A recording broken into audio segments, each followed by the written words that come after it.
ভুয়ো শিক্ষকদের বাঁচানোর জন্য জনগণের করের টাকায় সুপ্রিম কোর্টে মামলা করতে চলেছে পশ্চিমবঙ্গ রাজ্য সরকার। তারই প্রতিবাদে আজ বুধবার বিকেল নাগাদ পুরুলিয়া শহরের ট্যাক্সি স্ট্যান্ডে অবস্থান বিক্ষোভে বসে বিজেপি নেতৃত্ব। পরে রাজ্যের মুখ্যমন্ত্রী মমতা বন্দ্যোপাধ্যায়ের কুশপুত্তলিকা দাহন করেন তারা। পুরুলিয়া লোকসভা কেন্দ্রের বিজেপি প্রার্থী জ্যোতির্ময় সিং মাহাতো জানিয়েছেন, সম্প্রতি গতকাল সুপ্রিম কোর্টে পশ্চিমবঙ্গ রাজ্য সরকারের স্কুল সার্ভিস কমিশন থেকে একটি অবৈধ শিক্ষকদের তালিকা জমা দেয় এবং তারপরে শিক্ষক নিয়োগে যে দুর্নীতি হয়েছে সেই বিষয়টি স্বীকার করলেও পরবর্তী সময় সুপ্রিম কোর্টে মামলা করতে চলেছে পশ্চিমবঙ্গ রাজ্য সরকারের স্কুল সার্ভিস কমিশনের পক্ষ থেকে। আর সেই মামলার খরচা জনগণের টাকা থেকে করা হচ্ছে বলে দাবি করেন পুরুলিয়া লোকসভা কেন্দ্রের বিজেপি প্রার্থী জ্যোতির্ময় সিং মাহাতো। তিনি জানিয়েছেন, শিক্ষক নিয়োগে যে দুর্নীতি হয়েছে সেই দুর্নীতিতে শুধু কলকাতা কেন্দ্রিক নয়, পুরুলিয়াতেও তার ছোঁয়া রয়েছে। প্রত্যেককে চিহ্নিতকরণ করে উপযুক্ত শাস্তি দেওয়া হোক, এমনটাই দাবি করলেন আজ বুধবার দিন পুরুলিয়া শহরের ট্যাক্সি স্ট্যান্ড থেকে পুরুলিয়া লোকসভা কেন্দ্রের বিজেপি প্রার্থী জ্যোতির্ময় সিং মাহাতো।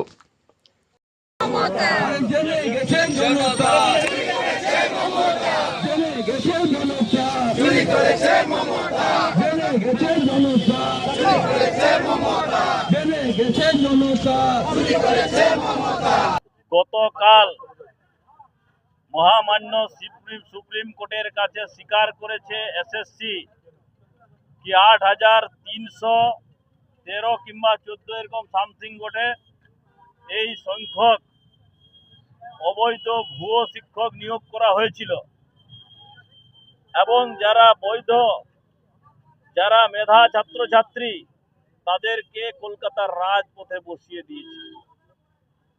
এটা মহামান্য আদালত হাইকোর্ট আগেই বলেছিল কি আপনারা যারা বৈধ ছাত্র ছাত্রী, যারা বৈধ শিক্ষক শিক্ষিকা তাদেরকে তাদের লিস্ট দিন, আর যারা অবৈধ তাদের লিস্ট দিন। আগে যদি দিত তাহলে মনে হয় যারা বৈধ আছে, যাদেরকে অপমান করা হয়েছে তাদেরকে অপমান হতে হতো না। কিন্তু যারা বৈধ ছাত্রছাত্রী আছে, মেধা ছাত্রছাত্রী আছে, তাদের জন্য মাননীয় প্রধানমন্ত্রী যেদিন ঘোষণা করলেন কি লিগেলভাবে তাদেরকে আইনগত আমরা সহযোগিতা করব, তারপরের থেকেই টনক নড়ে গেছে এই রাজ্য সরকারের। আর এর আগে যখন বলেছিল কি মহামান্য আদালত হাইকোর্ট কি আপনারা তালিকা দেন, তখন তালিকা দেয়নি। কারণটা একটাই ছিল, বৈধদের আড়ালে অবৈধদেরকে বাঁচানোর চক্রান্ত।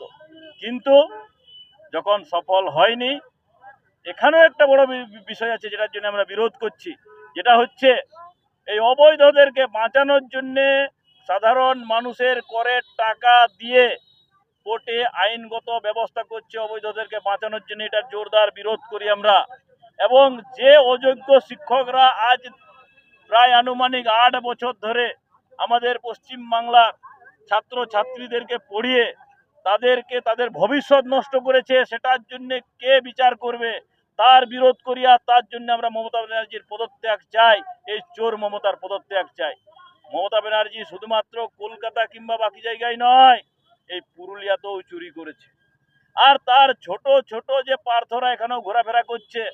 2016 সালের কেস, সেই সময় ক্যাবিনেট মন্ত্রী কে ছিল পুরুলিয়ার থেকে আপনারা বলুন, সেই সময় সে তার মধ্যে জড়িত নয়, এটার কে বলবে? সে মুখিয়া নিজেই আছে জড়িত, তার সব ছোটখাটো সবাই জড়িত আছে। সেই জন্য ইমিডিয়েট আমরা বলবো কি এদেরকে পদত্যাগ করা উচিত, তদন্ত হওয়া উচিত এবং জেলে ঢোকানো উচিত। তাই আমরা জোরদার বিরোধ করলাম, আজকে কুশপুতল দাহ করে বিরোধ করলাম।